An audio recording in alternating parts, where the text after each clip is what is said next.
Hello everyone, welcome to the channel Ravi study IQ GK। And आज के इस video में हम डिस्कस करने वाले हैं आपके साथ ज्योग्राफी के टॉप 50 इंपॉर्टेंट क्वेश्चन जो आपके आने वाले सभी एग्ज़ाम के पॉइंट ऑफ व्यू से काफ़ी इंपॉर्टेंट हैं। यदि आप किसी भी एग्ज़ाम की तैयारी कर रहे हैं तो आज की ये वीडियो आपके लिए काफ़ी यूज़फुल होने वाली है। आज मैं डिस्कस कर रही हूँ आपके साथ सेट नंबर 4। ऑलरेडी जो 3 पार्ट हैं वो अपलोड हो चुके हैं, जाकर आप हमारे चैनल पर देख सकते हैं। इसके अलावा हमारी एक वेबसाइट है जिसका नाम है www.ravibooks.pdf.com। इस पर अभी हमने पॉलिटी की एक नई PDF को लॉन्च किया है आपके आने वाले एग्जाम्स को देखते हुए। जितने भी क्वेश्चंस हमने इसमें रखे हैं काफ़ी सिलेक्टेड हैं और जितने भी आप एग्ज़ाम देने वाले हो तो सभी के पर्सपेक्टिव से ये PDF आपके लिए यूज़फुल होने वाली है।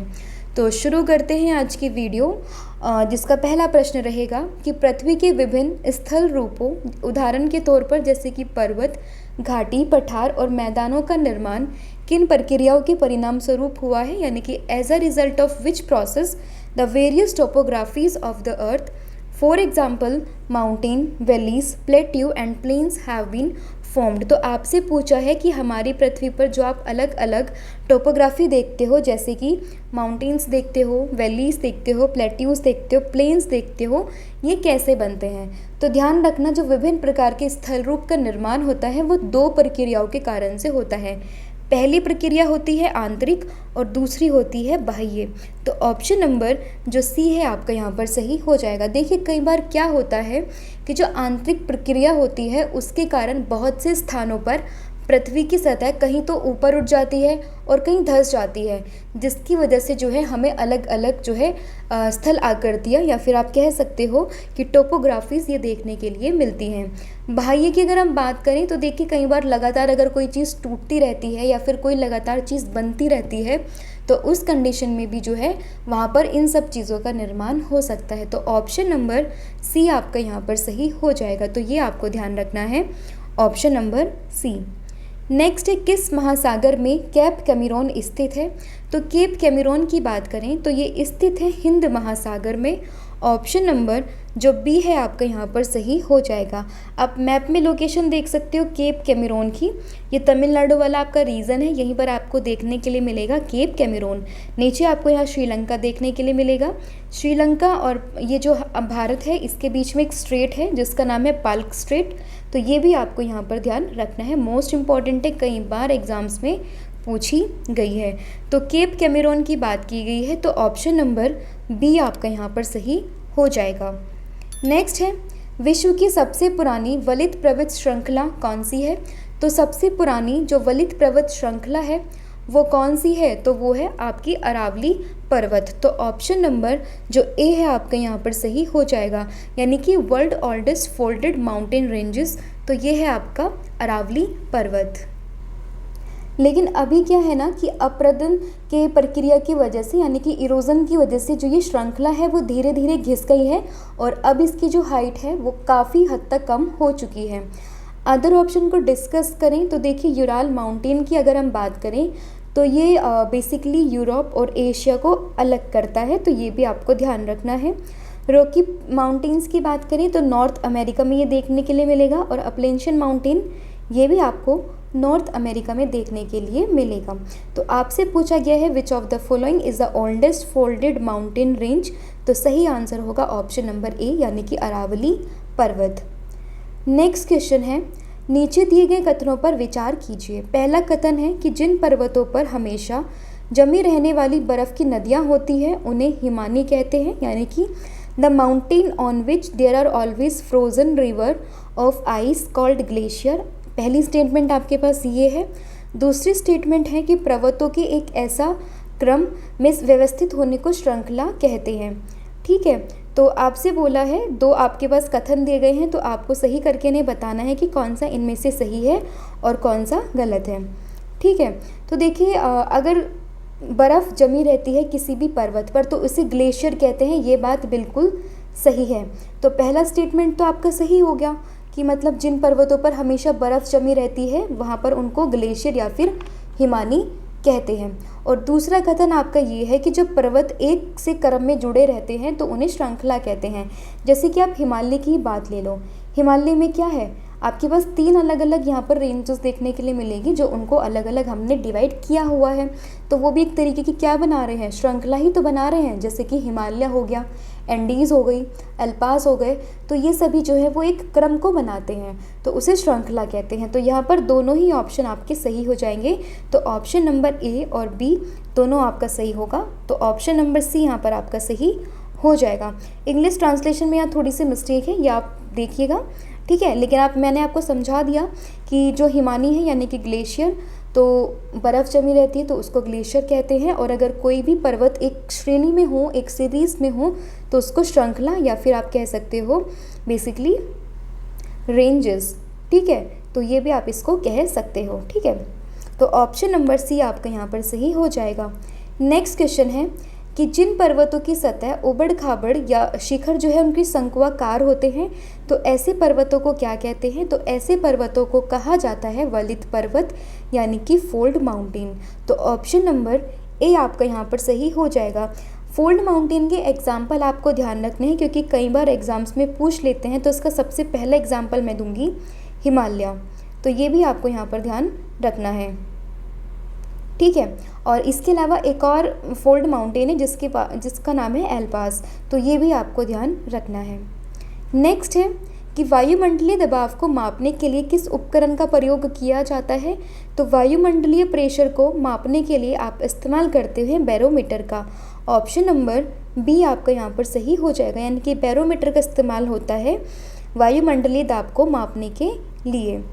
अदर ऑप्शन को डिस्कस करें तो देखिए, लैक्टोमीटर इसका इस्तेमाल करते हैं दूध की शुद्धता को मापने के लिए, यानी कि जो प्योरिटी ऑफ मिल्क इसको मापने के लिए। थर्मामीटर का इस्तेमाल करते हैं तापमान के लिए, और मल्टीमीटर का इस्तेमाल करते हैं एक से ज़्यादा चीज़ों को आपस में मेज़र करने के लिए। फिर है मोना किया पर्वत किस महासागर में स्थित है? तो मोना किया पर्वत की अगर हम बात करें तो मोना किया पर्वत ये आपको देखने के लिए मिलेगा प्रशांत महासागर में। ऑप्शन नंबर जो बी है आपका यहाँ पर सही हो जाएगा, यानी कि प्रशांत महासागर में स्थित मोना किया पर्वत जो है ये कहाँ पर स्थित है? प्रशांत महासागर में। और इसकी जो ऊंचाई है ना वो माउंट एवरेस्ट से भी अधिक है, तो ये भी आपको यहाँ पर ध्यान रखना है। अब प्रशांत महासागर की बात आई है तो देखिए, जितने भी ओशियंस हैं, जितने भी महासागर हैं, तो सबसे बड़ा महासागर प्रशांत महासागर है, और इसमें एक गहरा पॉइंट है जिसका नाम है मैरियाना ट्रेंच, तो ये भी आपको यहाँ पर ध्यान रखना है। और टोटल कितने ओशियन है हमारे पास? तो ये है 5 ओशियन, तो ये भी चीज़ आपको ध्यान रखनी है। नेक्स्ट है, निम्नलिखित में से विश्व का सबसे ऊंचा पठार ये कौन सा है? तो विश्व का सबसे ऊंचा पठार ये है आपका तिब्बत का पठार। तो ऑप्शन नंबर जो डी है आपका यहाँ पर सही हो जाएगा, यानी कि तिब्बत का पठार जो है वो विश्व का सबसे ऊंचा पठार है, ये आपका ध्यान रखना। और इसकी जो ऊंचाई है ना वो समुद्र तल से लगभग 4000 से 6000 मीटर ऊपर है, तो ये भी ध्यान रखना है। अब पठार क्या होता है?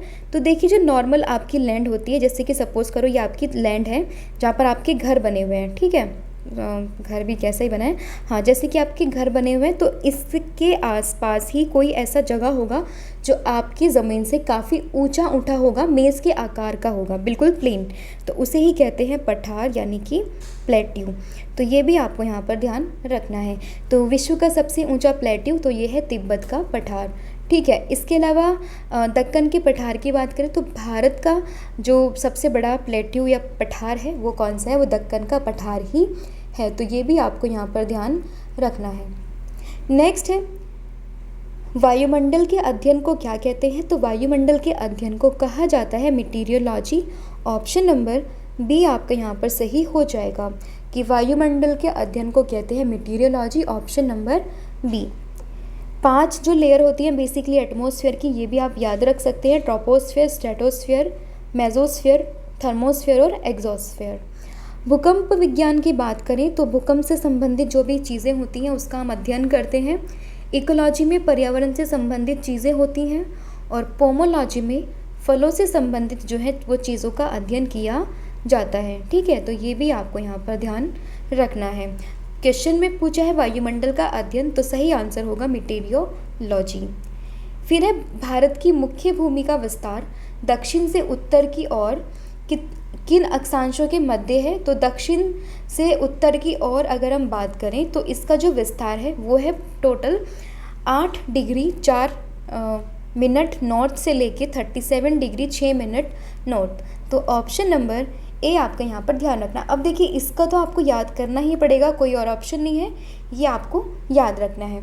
इसके अलावा आप ये चीज़ भी ध्यान रख सकते हो कि नॉर्थ से लेके साउथ के बीच की जो डिस्टेंस होती है वो होती है 2933 किलोमीटर। वहीं अगर हम बात करें वेस्ट से लेके ईस्ट की तो डिस्टेंस होती है, सॉरी ये डिस्टेंस होती है 3214, और अगर हम वेस्ट से लेके ईस्ट की बात करें तो डिस्टेंस होती है 1933। ठीक है, तो दोनों ही याद रखने हैं। यानी कि अगर आप जाओगे वेस्ट से लेके ईस्ट में तो डिस्टेंस कितनी होगी? तब होगी 2933।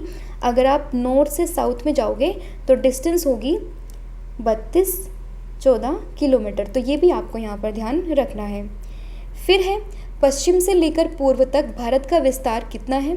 तो पश्चिम से लेकर पूर्व की अगर हम बात करें तो ये जो विस्तार है ये कितना है? तो ये विस्तार हो जाएगा आपका 68 डिग्री 7 मिनट ईस्ट से लेके 97 degree 25 minute east. Option number D आपका यहाँ पर सही हो जाएगा। डिस्टेंस आप याद रख सकते हैं। तो जो मैंने लास्ट क्वेश्चन में आपको बताया इंपॉर्टेंट है, कई बार पूछ लेते हैं, तो ये भी आपको यहाँ पर ध्यान रखना है। फिर है कर्क रेखा यानी कि 20 डिग्री एंड हाफ किन राज्यों से होकर गुजरती है? तो आपसे पूछा है कि जो ट्रॉपिक ऑफ कैंसर है वो किन किन स्टेट से होकर गुजरती है। तो आपके पास 4 ऑप्शन दिए गए हैं जिसमें कि है गुजरात, राजस्थान, त्रिपुरा और मिज़ोरम। तो आपको बताना है कि किन किन राज्यों से होकर गुजरती है। तो सबसे पहले जानिए कि ट्रॉपिक ऑफ कैंसर टोटल 8 राज्यों से होकर गुजरती है। वो 8 राज्य कौन कौन से हैं? तो देखिए सबसे पहले गुजरात, फिर राजस्थान, फिर यहाँ पे आ जाएगा मध्य प्रदेश, फिर आगे बढ़ोगे तो छत्तीसगढ़, देन आपका झारखंड, यहाँ पे आपका पश्चिम बंगाल और फिर त्रिपुरा एंड देन मिज़ोरम। तो ये जो पूरे 8 स्टेट है यहाँ से आपकी होकर गुजरती है ट्रॉपिक ऑफ कैंसर, जिसको आप कहते हैं कर्क रेखा 20 डिग्री एंड हाफ।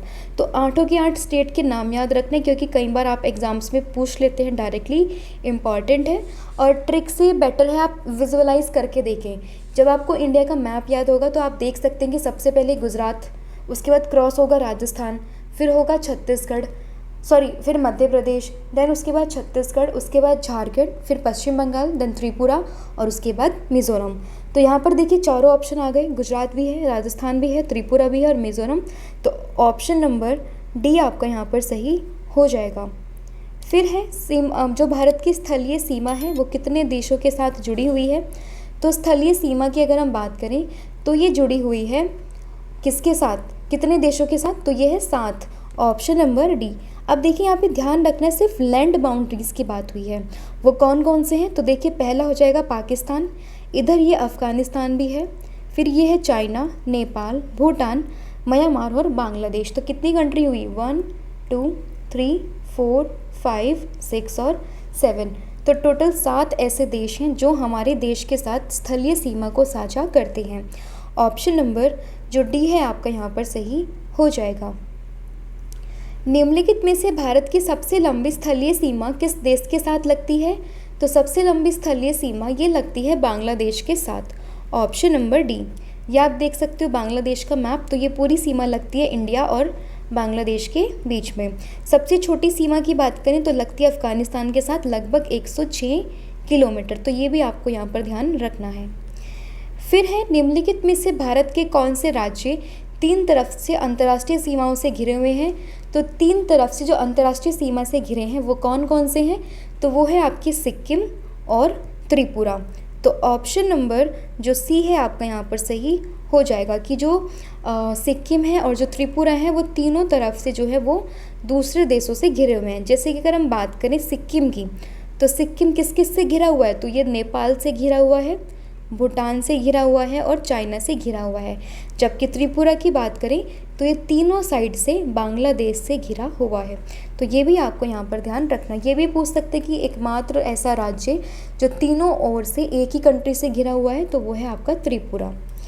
फिर है भारत के ऐसे कितने राज्य या फिर केंद्र शासित प्रदेश हैं जो कम से कम 2 देशों के साथ अपनी सीमा को साझा करते हैं?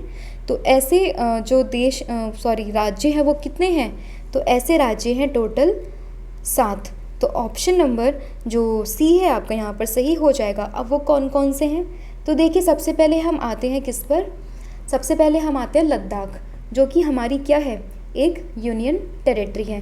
तो लद्दाख जो बाउंड्री शेयर करता है वो किससे करता है, तो इधर हो गया पाकिस्तान, ऊपर है अफ़गानिस्तान और इधर हो जाएगा चाइना। फिर उसके बाद अगर हम नीचे आएँ तो उत्तराखंड देखिए यहाँ पर ये बाउंड्री शेयर करता है नेपाल और चाइना के साथ। फिर यहाँ पर आएगा आपका सिक्किम, सिक्किम ये रहा, बाउंड्री शेयर करता है नेपाल और भूटान के साथ और साथ में चाइना के साथ। फिर आ जाएगा आपका अरुणाचल प्रदेश, ये बाउंड्री शेयर करता है चाइना, भूटान और म्यांमार के साथ। नीचे की तरफ आओगे तो आएगा असम, ये बाउंड्री शेयर करता है किसके साथ, ऊपर है भूटान और नीचे है बांग्लादेश। पश्चिम बंगाल की अगर हम बात करें यानी कि वेस्ट बंगाल की, तो कहाँ पर है, ये रहा। तो ये बाउंड्री शेयर करता है किस किस के साथ, तो ये बाउंड्री शेयर करता है बेसिकली बांग्लादेश, भूटान और नेपाल के साथ। देखिए ये रहा पूरा मैप, तो भूटान, नेपाल और ये आ गया यहाँ पर बांग्लादेश। और मिज़ोरम की बात करें तो ये शेयर करता है किसके साथ, म्यांमार और बांग्लादेश के साथ। तो ये भी आपको यहाँ पर ध्यान रखना है, ठीक है। कौन कौन सी कंट्री स्टेट मैंने बताए, तो पहला हो जाएगा लद्दाख जो यूनियन टेरिटरी है, उसके बाद उत्तराखंड, सिक्किम, अरुणाचल प्रदेश, असम, पश्चिम बंगाल और मिज़ोरम। 1 2 3 4 5 6 7, तो टोटल 7 आपके यहाँ पर राज्य और यूटी हो जाएंगे। नेक्स्ट है विंध्य और सतपुड़ा पर्वत श्रेणी के बीच में कौन सी नदी बहती है, तो ये जो नदी बहती है इसका नाम है नर्मदा। ऑप्शन नंबर बी आपका यहाँ पर सही हो जाएगा। जो नर्मदा नदी है वो उत्तर में विंध्य पर्वत है और दक्षिण में सतपुड़ा, ठीक है, और उनके बीच में ये बहती है। तो ये भी आपको यहाँ पर ध्यान रखना है, ऑप्शन नंबर बी। फिर आपको यहाँ पे स्टेटमेंट दी गई है ताप्ती नदी को लेकर, आपको बताना है कि इनमें से कौन सी स्टेटमेंट जो है वो आपकी सही है। तो पहली स्टेटमेंट है कि तापी नदी सतपुड़ा पर्वत श्रेणी के दक्षिण में बहती है, ये स्टेटमेंट सही है। तापी नदी भारतीय प्रायद्वीप की एकमात्र नदी है जो पूर्व से पश्चिम की ओर बहती है, तो ये एकमात्र नहीं होगी, तो इसलिए ये स्टेटमेंट गलत हो जाएगा कि ये एकमात्र नहीं है। इसके अलावा जो नर्मदा है वो भी पूर्व से पश्चिम की ओर बहती है।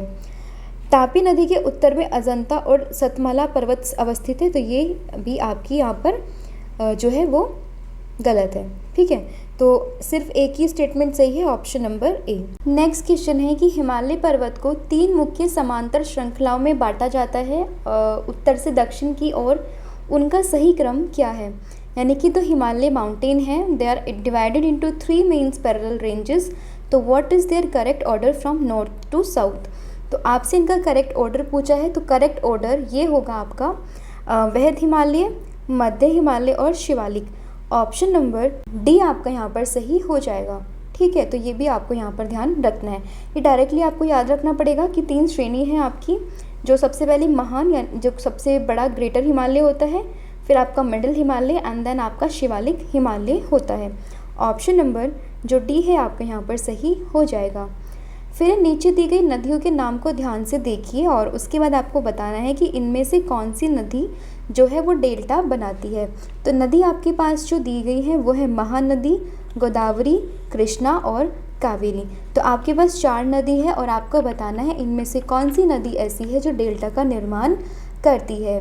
तो देखिए चारों की चारों जो नदी हैं यानी कि महानदी, गोदावरी, कृष्णा और कावेरी, ये सभी पूर्व की ओर बहने वाली नदियां हैं और बंगाल की खाड़ी में जाकर गिरती हैं। और ये नदी अपने मुहाने पर यानी कि जो इनका माउथ होता है उस पर ये एक उपजाऊ डेल्टा का निर्माण करती है।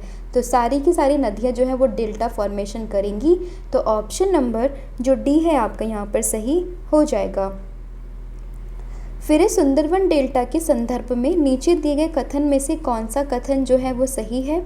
तो आपके पास 2 स्टेटमेंट दिया गया है। पहला है कि यह विश्व का सबसे बड़ा डेल्टा है, यानी कि this is the largest delta in the world. तो ये बात तो देखिए बिल्कुल सही है। तो ये बात सही है कि ये गंगा और ब्रह्मपुत्र नदियाँ विश्व के सबसे बड़े डेल्टा का निर्माण करती है, जिसको सुंदरबन डेल्टा कहते हैं, जो कि कहाँ पर है, वेस्ट बंगाल, मतलब इसका कुछ पार्ट जो है वो वेस्ट बंगाल में देखने के लिए मिलता है। और फिर दूसरा स्टेटमेंट है कि इसकी जो आकृति है वो त्रिभुजाकार यानी कि ट्रायंगुलर शेप की होती है, तो ये बात भी सही है कि जो इसकी आकृति होती है वो त्रिभुजाकार होती है। तो ऑप्शन नंबर जो सी है आपका यहाँ पर सही हो जाएगा कि 1 और 2 दोनों ही स्टेटमेंट यहाँ पर सही हो जाएगी। अब डेल्टा क्या होता है, तो देखिए डेल्टा जो है ना वो स्थल का वो भाग होता है जो नदी के मुहाने पर बनता है। जैसे कि कोई नदी बहकर आ रही है सपोज, ठीक है, और ये भी गिरने वाली है कहाँ पर, सी में।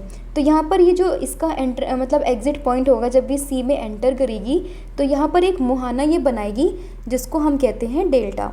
ठीक है, यानी कि जब नदियाँ समुद्र में प्रवेश करती है तो उस जगह पर वो नदी का मुहाना बनाती है, तो उसे ही कहते हैं नदी का मुहाना। तो ये भी आपको यहाँ पर ध्यान रखना है, और इसमें दोनों ही स्टेटमेंट सही है, तो ऑप्शन नंबर सी आपका यहाँ पर सही हो जाएगा। फिर है भारत का कौन सा द्वीप जो है वो प्रवाल द्वीप है। तो प्रवाल द्वीप की अगर हम बात करें तो ये हो जाएगा भारत का द्वीप लक्षद्वीप, ऑप्शन नंबर ए। इसके अलावा भारत में 2 द्वीप समूह हैं, पहला है अंडमान एंड निकोबार और एक है लक्षद्वीप, और लक्षद्वीप उसमें से प्रवाल द्वीप बनाता है, तो ये आपका यहाँ पर सही होगा। पंबन द्वीप की बात करें तो इसको रामेश्वरम द्वीप भी कहते हैं, तो ये भी आपको यहाँ पर ध्यान रखना है। फिर है मानसून शब्द की उत्पत्ति ये किस भाषा से हुई है। तो मानसून शब्द की उत्पत्ति ये हुई है अरबी भाषा के एक शब्द से जिसका नाम है मौसम। तो मौसम शब्द से जो है, जो कि अरबी का शब्द है, उसी से उत्पत्ति हुई है मानसून की। तो ऑप्शन नंबर जो ए है आपका यहाँ पर सही हो जाएगा। ये एग्ज़ाम्स में पूछा गया है काफ़ी बार, तो ये इसलिए इम्पॉर्टेंट हो जाता है। फिर निम्नलिखित में से भारत के किस भाग में लौटते हुए मानसून के कारण वर्षा होती है। तो लौटते हुए मानसून से जो वर्षा होती है वो देखने के लिए मिलती है आपको तमिलनाडु और आंध्र प्रदेश वाले रीजन में। तो ऑप्शन नंबर जो डी है आपका यहाँ पर सही हो जाएगा। अब ये वर्षा कैसे होती है, किस तरीके से पूरा इसका प्रोसीजर होता है, ये काफ़ी बड़ा टॉपिक है। इन शॉर्ट में अगर आपको मैं समझाने लगूंगी तो कुछ कॉन्सेप्ट्स जो हैं वो मिस हो जाएंगे, तो आप अच्छे से उसको समझ नहीं पाएंगे। लेकिन फिर भी मैं बता देती हूँ कि जैसे आपका ये इंडिया है, ठीक है, ये आपका इंडिया है सपोज़, और यहाँ पर आपका इक्वेटर है। तो यहाँ से कुछ विंड्स जो हैं वो आती है, और यहाँ पे कोरियोलिस फोर्स की वजह से इन विंड की डायरेक्शन जो है वो चेंज हो जाती है। 2 डायरेक्शन में ये बढ़ती हैं, और फिर इधर आके यहाँ पर जब ये लगती हैं तो वापस से जब इनका रिट्रीटिंग होता है तो ये आंध्र प्रदेश और जो तमिलनाडु वाला एरिया है वहाँ पर जाकर ये लौटती हुई मानसून वाली वर्षा करती है। मतलब कुछ इस तरीके से आप समझ सकते हो।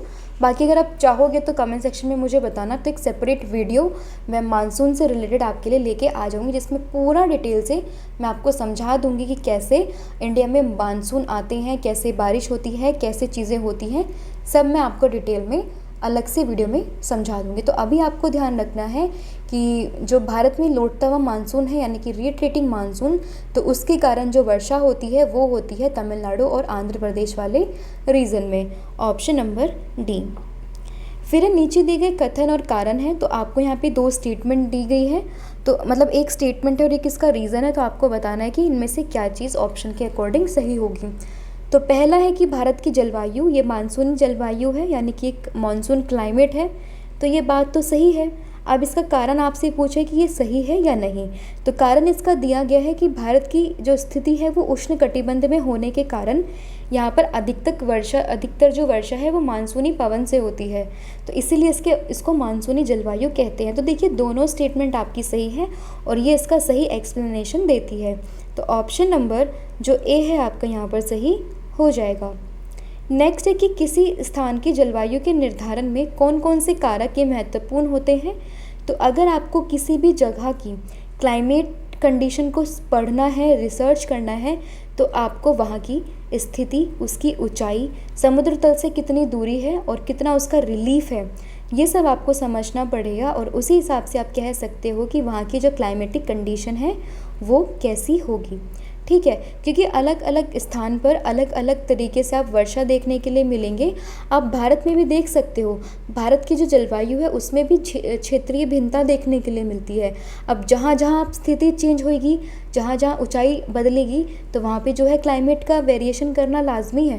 तो आप कह सकते हो कि चारों के चारों फैक्टर्स ये रिस्पॉन्सिबल होते हैं क्लाइमेट कंडीशन को डिटरमाइन करने के लिए किसी भी जगह की। फिर है विश्व में सबसे अधिक जो है वर्षा कहाँ पर होती है। तो सबसे अधिक वर्षा ये होती है मानेसराम में, ऑप्शन नंबर जो सी है आपका यहाँ पर सही हो जाएगा। देखिए इसके पीछे का कारण क्या होता है। जब आप मेघालय में देखोगे तो आपको जो 3 हिल्स देखने के लिए मिलेंगी, गारो, खासी और जैंतिया। इसके नीचे एक प्लेट्यू होता है जिसको शिलोंग प्लेट्यू बोलते हैं। तो जब मानसून विंड्स आती है और जाकर जो है जैंतिया हिल्स पे टकराती है तो वापस से इस प्लेट्यू पे टकराएंगी, तो बाहर तो वो निकल नहीं पाएंगी, फिर वापस से टकराएगी खासी पर, फिर नीचे आएंगी, फिर बाहर नहीं निकल पाएंगी, तो फिर वापस से गारो पे टकराएगी और फिर वापस से जो है वो ये आपका जो नीचे मैंने प्लेट्यू बताया शिलोंग प्लेट्यू, इस पे टकराएंगी। तो ऐसी कंडीशन में जो है नीचे वो एक फनल शेप को क्रिएट कर देंगी और वो फनल शेप की वजह से ये जो इसमें जो हवा है, जो विंड है, वो ट्रैप हो जाएंगी और वहीं के वहीं घूमती रहेंगी। तो इसी वजह से जो पूरे आप देखते हो कि पूरे विश्व में सबसे अधिक वर्षा आपको इसीलिए देखने के लिए मिलती है क्योंकि वहाँ पर जो मानसूनी विंड है वो ट्रैप हो जाती है और वहीं की वहीं वो वर्षा करवाती रहती है। तो आपको ध्यान रखना सबसे अधिक वर्षा ये होती है मानसराम, ऑप्शन नंबर सी। फिर भारत में उष्णकटिबंधीय वर्षावन कहाँ पाए जाते हैं। तो उष्णकटिबंध वर्षावन की अगर हम बात करें भारत में तो ये देखने के लिए मिलते हैं आपको कहाँ कहाँ। तो पहले आपको अंडमान निकोबार द्वीप समूह में देखने के लिए मिलेंगे, इसके अलावा उत्तर पूर्वी के राज्यों में और साथ ही में पश्चिम घाट में आपको देखने के लिए मिलेंगे। तो ऑप्शन नंबर ए इसका करेक्ट हो जाएगा, यानी कि 1, 2 एंड 3। फिर है हमारे देश के अधिकांश भाग में किस प्रकार के वन पाए जाते हैं। तो हमारे देश में जो वन पाए जाते हैं वो होते हैं बेसिकली उष्णकटिबंधीय पतझड़, यानी कि tropical deciduous forest, option number B. अब देखिए हमारे देश के बहुत बड़े भाग में उष्णकटिबंध पतझड़ वन देखने के लिए मिलते हैं और इन वनों को मानसूनी वन के नाम से भी जाना जाता है। तो ये भी आपको ध्यान रखना है और ये बहुत कम घने होते हैं और वर्ष के एक डेफिनेट एक निश्चित समय पर ही अपनी पत्तियों को ये लोग अपने शाखा से गिराते हैं। तो ये भी आपको यहाँ पर ध्यान रखना है। फिर निम्नलिखित में से कौन सा एक कथन सही है। तो आपसे कथन दिए गए हैं 2। पहला है कि कंटीली झाड़ियाँ वाली वनस्पतियों में पानी की क्षति को कम करने के लिए पत्तियों में बड़े बड़े कांटे होते हैं। दूसरी स्टेटमेंट है कि पर्वतीय क्षेत्रों में पर्वतों की ऊंचाई के साथ वनस्पतियां भी भिन्नता आती है। तो देखिए पहली स्टेटमेंट तो सही है, जहाँ पर पानी की कमी होती है वहीं पर आपको कंटीली झाड़ियों वाली वनस्पति देखने के लिए मिलती है। जैसे कि आपने वो कैक्टस देखा होगा, राजस्थान में बहुत देखने के लिए मिलता है क्योंकि पानी की कमी जब होती है तो उसको कम करने के लिए इनकी पत्तियों में बड़े बड़े कांटे होते हैं। और पर्वतों में ऊंचाई के अनुसार जो वनस्पति है वो भी अलग अलग पाई जाती हैं क्योंकि ऊंचाई बढ़ने के साथ जो है वो तापमान में कमी आती है, तो जो वनस्पतियाँ हैं उनमें भी वेरिएशन देखने के लिए मिलता है। तो दोनों ही यहाँ पर करेक्ट होंगे, ए और बी आपका सही आंसर हो जाएगा। फर्स्ट और सेकेंड आपका सही है तो बी आपका आंसर हो जाएगा। इसके अलावा मैंने आपको बताया कि हमारी पीडीएफ जो है वो लॉन्च होने वाली है पॉलिटी की। मैंने लिंक भी आपको बताया डिस्क्रिप्शन में अवेलेबल है, वेबसाइट का जाकर आप चेकआउट कर सकते हैं क्योंकि बहुत इंपॉर्टेंट वो फाइल है, काफ़ी रिसर्च एंड एनालिसिस के बाद वो बनाई गई है। तो आई पर्सनली रिक्वेस्ट यू कि जाकर आप उसको परचेज़ कीजिए क्योंकि आपके लिए बहुत वो बेनिफिशियल होने वाली है। साथ ही में इस वीडियो के रिगार्डिंग एक इन्फॉर्मेशन मैं देना चाहती हूँ, अगर आप कुछ भी एडिशन करवाना चाहते हैं वीडियोस में, कुछ नए टॉपिक पे डिस्कस करवाना चाहते हैं तो वो भी आप मुझे कमेंट सेक्शन में बता सकते हैं। मैं अगली वीडियो कोशिश करूँगी उसी टॉपिक पर लेके आऊँ। कोई भी आपका डाउट रहता है, अगर वो डाउट कॉमन रहा, काफ़ी बच्चों ने लाइक किया, तो मैं उस पर एक पर्टिकुलर वीडियो अवेलेबल आपके लिए करा दूँगी। तो ये चीज़ भी आपको यहाँ पर ध्यान रखनी है। फिर है कि विश्व की सबसे लंबी भूमि सीमा किन 2 देशों के बीच में है।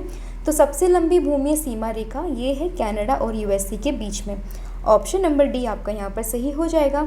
ये देखिए कनाडा है, नीचे यूएसए है, इसके बीच में जो ये लाइन है यही आपकी सबसे बड़ी भूमि सीमा जो कि 49 डिग्री नॉर्थ लैटिट्यूड के नाम से जानी जाती है। ऑस्ट्रेलिया और न्यूजीलैंड की बात करें तो इसको अलग करता है तस्मान सी, ये भी ध्यान रखना है। भारत और चीन में हो जाएगी मैकमोहन और भारत और पाकिस्तान में कौन सी हो जाएगी तो वो होगी रेड क्लिफ। तो इतनी चीज़ें आपको यहाँ पर ध्यान रखनी है।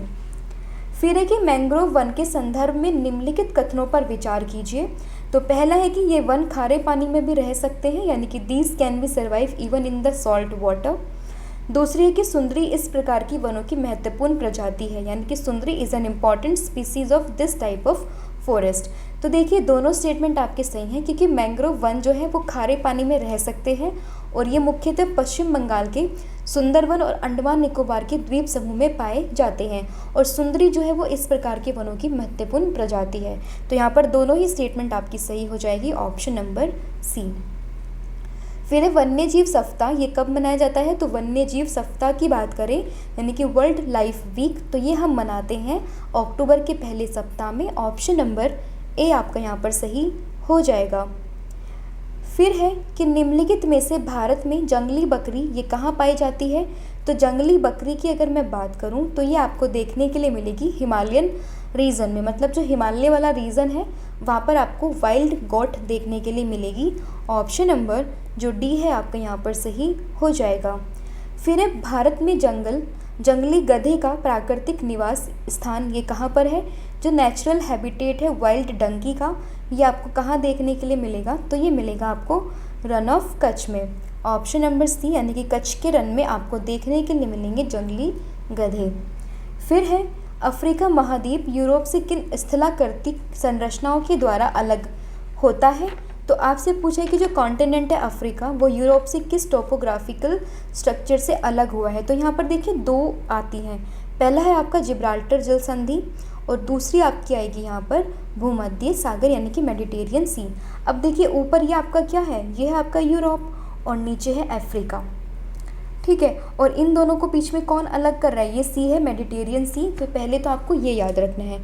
इसके अलावा एक यहाँ पे स्ट्रेट है, स्ट्रेट ऑफ जिब्राल्टर, काफ़ी इंपॉर्टेंट है। कौन कौन से आप यहाँ पे जो ये देश है इनको भी याद कर सकते हैं, स्पेन और मोरक्को के बीच में स्पेसिफिकली। तो ये आपका स्ट्रेट है, तो ये भी आपको यहाँ पर ध्यान रखना है। और स्ट्रेट का मतलब ये भी है कि अटलांटिक ओशन और मेडिटेरियन सी पे जाने का ये एक रास्ता है, ठीक है। तो यहाँ पर ऑप्शन नंबर ए और बी दोनों सही होगा, तो ऑप्शन नंबर ए आपका यहाँ पर सही हो जाएगा। फिर निम्नलिखित में से कौन सी स्थला आकृति एशिया महाद्वीप को अफ्रीका महाद्वीप से अलग करती है? तो एशिया महाद्वीप को अफ्रीका महाद्वीप से जो चीज़ अलग करती है वो है आपकी स्वेज नहर पहली, दूसरी है लाल सागर और फिर है बाल अल मद्दब स्ट्रेट, यानी कि तीनों ही आपका यहाँ पर सही हो जाएगा। अब देखिए ये है एशिया और ये है अफ्रीका, यहाँ पर आपकी स्वेज कैनाल है तो ये भी आपको अलग करती है। ये है आपका यहाँ पे सिनाई पेनिनसुला, तो ये भी ध्यान रखना है। आपका रेड सी हो जाएगा और नीचे की तरफ यहाँ पर है आपका बाल अल मद्दब, तो ये भी आपको ध्यान रखना है जो कि अलग करता है एशिया और अफ्रीका को। तो यहाँ पर ऑप्शन नंबर बी आपका सही हो जाएगा। फिर है निम्नलिखित में से कौन सा अफ्रीका महाद्वीप का सबसे ऊंचा शिखर है? तो अफ्रीका महाद्वीप का सबसे ऊंचा शिखर तो ये है किलिमंजारो जो कि तंजानिया में है। तो आप देख सकते हो ये है किलिमंजारो की लोकेशन कहाँ पर है? ये तंजानिया में है। माउंट मैकिनले की बात करें तो ये है आपका नॉर्थ अमेरिका की सबसे ऊंची चोटी जिसको माउंट डेनाली के नाम से भी जानते हैं। एकांक गुआ की बात करें तो साउथ अमेरिका की है और एल्ब्रुश की बात करें तो ये यूरोप की है। तो ये भी आपको यहाँ पर ध्यान रखना है। आपसे पूछे अफ्रीका महाद्वीप की सबसे ऊंची चोटी तो यह है माउंट किलिमंजारो जो कि स्थित है तंजानिया में। फिर है अफ्रीका महाद्वीप के किस भाग में एटलस पर्वत का विस्तार है? तो एटलस पर्वत की अगर हम बात करें तो इसका विस्तार है उत्तर पश्चिमी भाग में। अगर आप जैसे ये देखोगे अफ्रीका का मैप तो नॉर्थ साउथ ईस्ट और वेस्ट, तो जो ये वाला रीजन है ना आपका उत्तर पश्चिम वाला, तो यहीं पे आपको देखने के लिए मिलेगा एटलस पर्वत का विस्तार। बेसिकली जो आपकी ये कंट्री है लाइक मोरक्को, अल्जीरिया, ट्यूनीशिया, यहाँ पर आपको ये विस्तार देखने के लिए मिलता है, ठीक है। नेक्स्ट है महान भूभ्रंश घाटियाँ किस महाद्वीप के विशेष भौतिक लक्षण हैं? तो ये जो लक्षण है ये है अफ्रीका के। ऑप्शन नंबर जो ए है आपका यहाँ पर सही हो जाएगा। अब जो ये ग्रेट डिप्रेशन है ना, ये कहा जाता है कि काफ़ी समय के बाद मतलब एक टाइम ऐसा आएगा कि ये इतना डिप्रेशन बढ़ जाएगा कि ये जो हिस्सा है ना दो अलग अलग हिस्सों में बढ़ जाएगा और बीच में यहाँ पर सी आपका बन जाएगा, यानी कि एक ओशन की फॉर्मेशन हो जाएगी। तो ध्यान रखना है कि जो महान भूभ्रंश घाटियाँ हैं वो है अफ्रीका, ऑप्शन नंबर ए। निम्नलिखित में से किस झील से नील नदी निकलती है? तो इसका सही आंसर ये हो जाएगा आपका विक्टोरिया झील। वैसे देखिए जो नील नदी है ना इसका काफ़ी इंटरेस्टिंग है ये इसकी दो मेजर आप कह सकते हो लाइंस आती हैं। पहली आपकी लेक विक्टोरिया से जो वाइट नाइल रिवर होती है और एक लेक ताना से निकलती है आपकी ब्लू नाइल रिवर। तो ये दोनों चलती हैं और सूडान की कैपिटल है जिसका नाम है खार्तूम। वहाँ पर जाकर ये मिलती है और फिर वहीं से ये आगे बनती है नाइल रिवर और एट लास्ट ये गिरती है कहाँ पर, मेडिटेरियन सी में। तो यहाँ पर ऑप्शन देखिए विक्टोरिया झील है, तो ऑप्शन नंबर सी आपका यहाँ पर सही हो जाएगा। करीबा झील की अगर हम बात करें तो आर्टिफिशियल लेक है, ये लार्जेस्ट जिम्बाब्वे में है। विक्टोरिया झील की बात करें तो देखिए second largest fresh water lake है। तंजाने की बात करें तो ये केन्या में है। और अगर हम बात करें तुर्काना झील की तो ये लार्जेस्ट एल्कलाइन लेक है, तो ये भी आपको यहाँ पर ध्यान रखना है। नेक्स्ट है कि नीचे दी गई किस सागर या महासागर में नील नदी के द्वारा डेल्टा का निर्माण होता है। तो अभी मैंने बताया कि जो नील नदी है वो बनती है आपकी लेक ताना, लेक विक्टोरिया से निकलकर खार्तूम में मिलती है, आगे बढ़ती है और जाकर मेडिटेरियन सी में गिर जाती है और यहीं पे अपना ये मुहाना बनाती है। तो ऑप्शन नंबर जो बी है आपका यहाँ पर सही हो जाएगा। फिर है विक्टोरिया झील के संदर्भ में निम्नलिखित में से कौन सा कथन सही है। तो विक्टोरिया झील अफ्रीका की सबसे बड़ी झील है, तो देखिए ये बात तो सही है कि ये अफ्रीका की सबसे बड़ी झील है। इसके अलावा दूसरा है कि विक्टोरिया झील के ऊपर से विषुवत रेखा गुजरती है, तो ये कथन भी है जो है वो सही है। तो दोनों ही स्टेटमेंट सही होगा, तो ऑप्शन नंबर सी आपका यहाँ पर सही हो जाएगा। फिर है नीचे दी गई किस नदी पर विक्टोरिया जलप्रपात अवस्थित है। तो विक्टोरिया जलप्रपात की बात करें तो ये स्थित है आपका जाम्बेंजी रिवर पर। ऑप्शन नंबर ए आपका यहाँ पर सही हो जाएगा। अदर ऑप्शन को डिस्कस करें तो देखिए जायरे को हम कॉन्गो रिवर के नाम से भी जानते हैं, और ऑरेंज की अगर हम बात करें ऑरेंज रिवर की तो ये साउथ अफ्रीका में है और साउथ अफ्रीका की सबसे आई थिंक सबसे लॉन्गेस्ट रिवर ये है, आप इसको एक बार चेक कीजिएगा। लिम्पोपो नदी की अगर हम बात करें तो ये जो आपकी मकर रेखा है ना उसको 2 बार ये काटती है, तो ये भी आपको यहाँ पर ध्यान रखना है।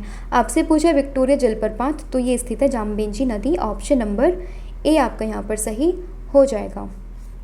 नेक्स्ट है विश्व का सबसे बड़ा मरुस्थल ये कौन सा है। तो सबसे बड़ा मरुस्थल अगर हम बात करें विश्व का तो ये है Sahara desert. Option number B. Location आप ये देख सकते हो, सबसे बड़ा ये डेजर्ट है आपका सहारा डेजर्ट, कहाँ पर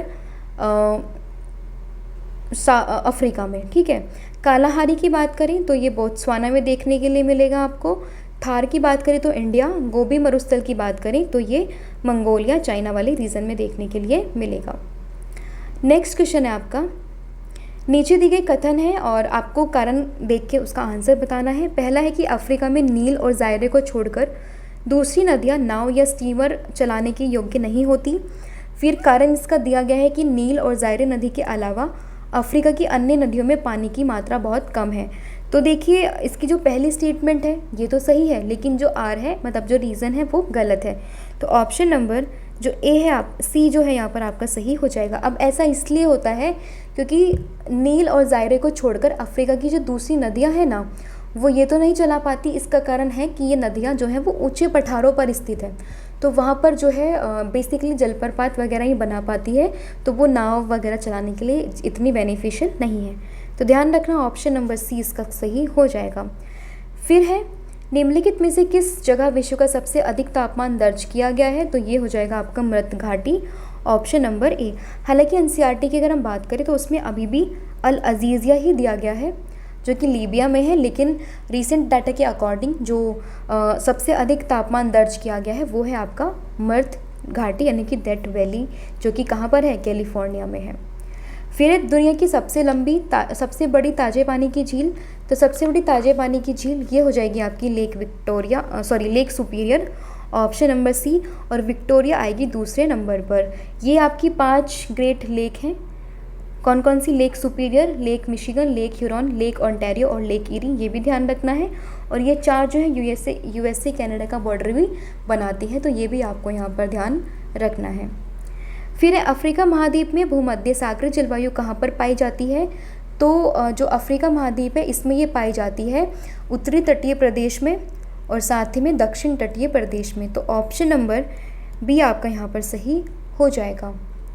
अब देखिए ये जो होती है भूमध्य सागरीय जलवायु, ये क्या होती है, इसमें क्या होता है कि जो वर्षा है वो शीत ऋतु में तो होती है, लेकिन ग्रीष्म ऋतु में यहाँ पर बहुत ही शुष्क देखने के लिए मिलता है। और जो शीत ऋतु है वो ना तो ज़्यादा ठंडी होती है और ग्रीष्म में ना ही ज़्यादा गर्मी होती है, तो ये क्लाइमेट वहाँ पे कंडीशन बना रहता है।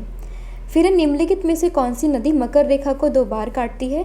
तो मकर रेखा को 2 बार काटती है कौन सी? लिम्पोपो नदी। Option number A. जैसे कि अगर ये ओरिजिनेट होती है ना ऐसे और यहाँ पे आके गिरती है तो बीच में जो मकर रेखा है ना उसको एक बार यहाँ कट करती है और यहाँ कट करती है, तो बेसिकली 2 बार ये कट करती है किसको? मकर रेखा को। तो ऑप्शन नंबर ए आपका यहाँ पर सही हो जाएगा। अमेज़न की बात करें तो विश्व की सबसे चौड़ी नदी है ये। जाम्बेंजी की बात करें तो जो आपका विक्टोरिया फॉल है वो यहीं पर स्थित है। और ऑरेंज नदी की अगर हम बात करें तो साउथ अफ्रीका की सबसे लंबी नदी ये ऑरेंज रिवर ही है। तो ये थे आपके top 50 questions related to geography. Hopefully video आपको पसंद आया होगा। अब मैं आपसे टेस्ट के 2 प्रश्न पूछती हूँ जिनके आंसर्स आप मुझे कमेंट सेक्शन में दोगे। तो पहला है कि निम्नलिखित में से किस झील से नील नदी निकलती है? आंसर जो भी है कमेंट सेक्शन में बताइएंगे। फिर है सुंदरबन डेल्टा के संदर्भ में, तो जो कथन सही है उसका आंसर भी आप मुझे कमेंट सेक्शन में बताएंगे। तो आज के लिए इतना ही है। इसके अलावा पेड पीडीएफ के बारे में मैं ऑलरेडी आपको बता चुकी हूँ। पॉलिटी की पीडीएफ बाइलिंगुअल हिंदी और इंग्लिश अलग अलग प्लेटफॉर्म पर जल्द ही आने वाली है। तो विज़िट कीजिए हमारी वेबसाइट www.ravibookspdf.com पर, और साथ ही में हमारा मोबाइल एप्लीकेशन ऐप इसको भी आप इंस्टॉल कर सकते हो। लिंक आपको डिस्क्रिप्शन में अवेलेबल हो जाएगी। तो आज के लिए इतना ही। Thank you so much. Have a good day. Bye bye.